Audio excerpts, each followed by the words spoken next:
warahmatullahi wabarakatuh. Perkenalkan, nama saya Sally Polisian, mahasiswi kelas A Teknik Sipil Universitas Riau. Di sini saya akan mempresentasikan studi kasus kegagalan konstruksi jembatan Kutai Kartanegara.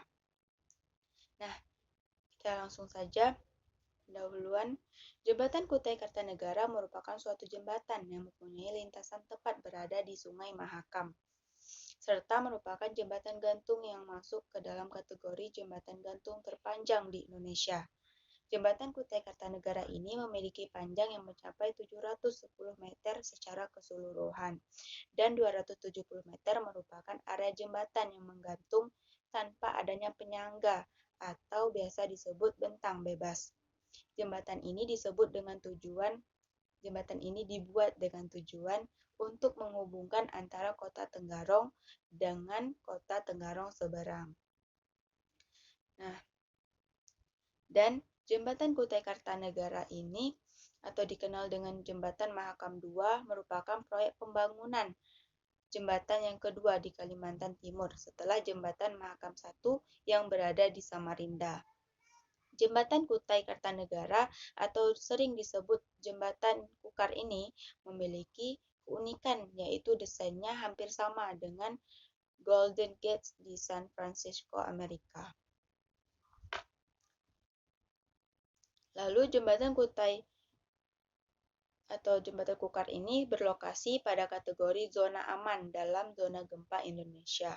Hal ini menunjukkan kecilnya kemungkinan seperti Peach River Bridge yang kolaps karena pergeseran tanah di bawah konstruksi.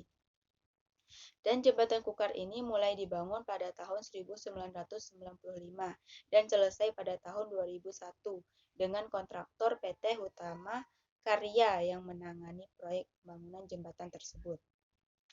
Jembatan ini runtuh di umur 10 tahun, sedangkan biasanya sebuah jembatan didesain untuk umur 30-50 tahun. Kita langsung saja ke penyebab. Nah, penyebab utamanya adalah adanya kesalahan saat proses perencanaan, pelaksanaan, dan pemeliharaan jembatan tersebut. Sebelum runtuhnya jembatan Kukar ini diidentifikasi terjadi keretakan, perkaratan, dan kerusakan di beberapa bagian konstruksi jembatan.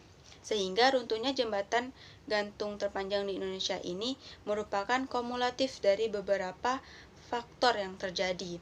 Nah, sedangkan pemicu runtuhnya jembatan Kukar sendiri diduga akibat putusnya hanger atau penghubung antar batang pada nomor 13 jika dihitung dari pylon menara penyangga arah dari Tenggarong. Putusnya hanger ini terjadi saat proses jacking atau proses pengangkatan jembatan. Akibat ketahanan jembatan berkurang sehingga dalam waktu 20 detik jembatan Kukar ambruk. Nah, dari pembahasan yang tadi disimpulkanlah secara teoritis ada dua hal yang dapat menyebabkan hal tersebut terjadi, yaitu yang pertama akibat adanya pengaruh maintenance atau pemeliharaan. Saat insiden terjadi, maintenance atau pemeliharaan sedang berlangsung. Dan yang kedua, adanya peningkatan beban hidup yang bisa menjadikan terjadinya kelebihan beban atau overload. Next, ke akibat. Akibat yang ditimbulkan dari kegagalan konstruksi Jembatan Kutai Kartanegara. Jembatan Kutai Kartanegara sangat berpengaruh sekali terhadap masyarakat di sekitarnya karena sudah memfasilitasi aktivitas masyarakat selama kurang lebih 10 tahun. Setelah jembatan runtuh, sebagian kegiatan sosial ekonomi masyarakat sekitar yang berhubungan dengan Jembatan Kutai Kartanegara menjadi terganggu. Dan demikian beberapa bidang yang terkena dampak dari runtuhnya Jembatan Kartanegara. Yang pertama ada dampak di bidang pendidikan. Pergerakan masyarakat dalam kegiatan pendidikan mengalami perubahan setelah jembatan Kutai Kartanegara runtuh, terutama mereka yang tinggal di wilayah Tenggarong. Sedangkan kecenderungan yang berbeda ditunjukkan oleh masyarakat di wilayah Tenggarong seberang, karena mereka memiliki ketergantungan yang tinggi terhadap keberadaan jembatan Kutai Kartanegara dan Kota Tenggarong dalam memfasilitasi kegiatan pendidikan. Hal ini berarti pergerakan masyarakat Tenggarong seberang dalam kegiatan pendidikan mengalami perubahan pasca runtuhnya jembatan Kutai Kartanegara. Sejak dioperasikan kurang lebih 10 tahun, jembatan Kutai Kartanegara dipergunakan oleh mahasiswa, guru, dan tenaga pendidikan, baik yang berdomisili di Tenggarong maupun di sekitarnya. Selain itu, terdapat pula sejumlah mahasiswa dari Tenggarong seberang yang kuliah di Universitas Kutai Kartanegara Tenggarong maupun sebaliknya warga Tenggarong yang kuliah di Samarinda. Waktu tempuh menjadi lebih lama. Biaya yang dikeluarkan lebih besar untuk transportasi dan mengeluhkan kualitas layanan menjadi menurun. Selanjutnya, dampak terhadap kegiatan perdagangan. Jembatan Kutai Kartanegara ini selama ini juga memfasilitasi masyarakat di Kutai Kartanegara dalam menjalankan kegiatan sektor perdagangan. Ketergantungan masyarakat di Tenggarong maupun di Tenggarong seberang melewati jembatan Kutai Kartanegara cukup tinggi sebelum jembatan Kutai Kartanegara runtuh, sehingga pergerakan masyarakat di sektor perdagangan berubah setelah jembatan Kukar ini runtuh. Perubahan paling menyolok terjadi pada masyarakat Tenggarong, karena sebagian mereka setiap hari melewati jembatan Kutai ini. Masyarakat yang berdagang harus memilih rute memutar yang lebih jauh dan biaya yang mereka gunakan lebih besar, jadi lebih lama. Biaya yang dikeluarkan lebih besar untuk transportasi dan mengeluhkan kualitas layanan menjadi menurun. Selanjutnya, dampak terhadap kegiatan perdagangan. Jembatan Kutai Kartanegara ini selama ini juga memfasilitasi masyarakat di Kutai Kartanegara dalam menjalankan kegiatan sektor perdagangan. Ketergantungan masyarakat di Tenggarong maupun di Tenggarong seberang melewati jembatan Kutai Kartanegara cukup tinggi sebelum jembatan Kutai Kartanegara runtuh, sehingga pergerakan masyarakat di sektor perdagangan berubah setelah jembatan Kukar ini runtuh. Perubahan paling menyolok terjadi pada masyarakat Tenggarong, karena sebagian mereka setiap hari melewati jembatan Kutai ini. Masyarakat yang berdagang harus memilih rute memutar yang lebih jauh dan biaya yang mereka gunakan lebih besar. Nah, dampak terhadap kegiatan pertambangan. Sebelum jembatan Kutai Kartanegara ini runtuh, setiap hari kapal-kapal tongkang atau kapal ponton pengangkut batu bara berlalu lalang di bawahnya tersebut dari lokasi penambangan bagian hulu menuju ke bagian hilir, tempat bersandarnya kapal besar yang akan mengangkut batu bara keluar Kalimantan. Frekuensi ponton atau tongkang yang melintas di bawah jembatan Kutai Kartanegara cukup padat, yang menurut informasi mencapai. Nah, selanjutnya dampak di bidang pariwisata. Keberadaan jembatan Kukar ini bukan hanya berfungsi memfasilitasi mobilitas berbagai kegiatan, tetapi jembatan tersebut juga sebagai objek wisata.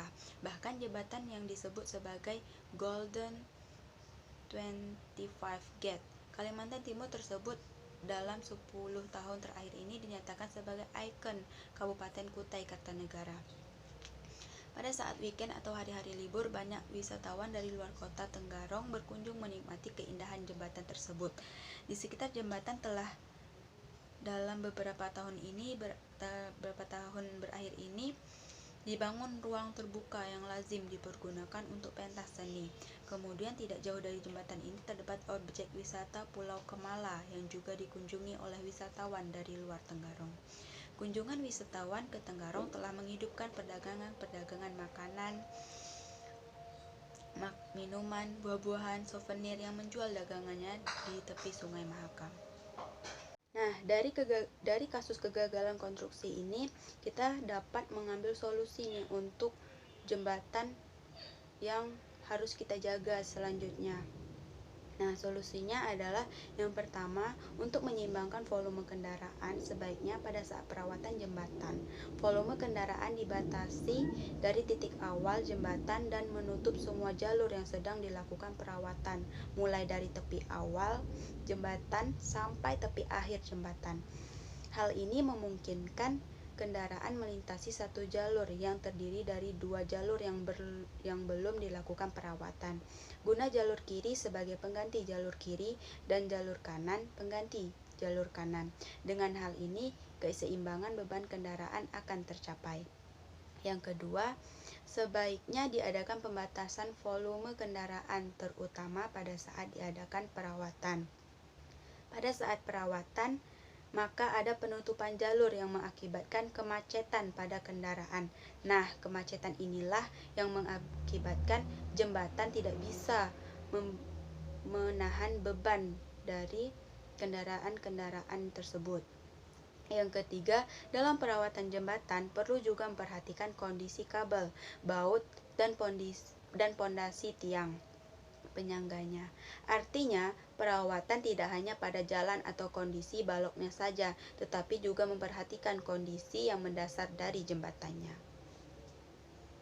Lalu, dari kasus kegagalan konstruksi jembatan Kutai Kartanegara ini dapat disimpulkan bahwa kegagalan konstruksi jembatan Kutai Kartanegara sangat mengganggu aktivitas masyarakat sekitarnya dan tidak sedikit yang merasa dirugikan dengan kejadian ini. Secara teoretis, ada dua hal yang menyebabkan hal tersebut terjadi, yaitu yang pertama, akibat adanya pengaruh maintenance atau pemeliharaan yang sedang berlangsung. Yang kedua, adanya peningkatan beban hidup yang bisa menjadikan terjadinya kelebihan beban atau overload.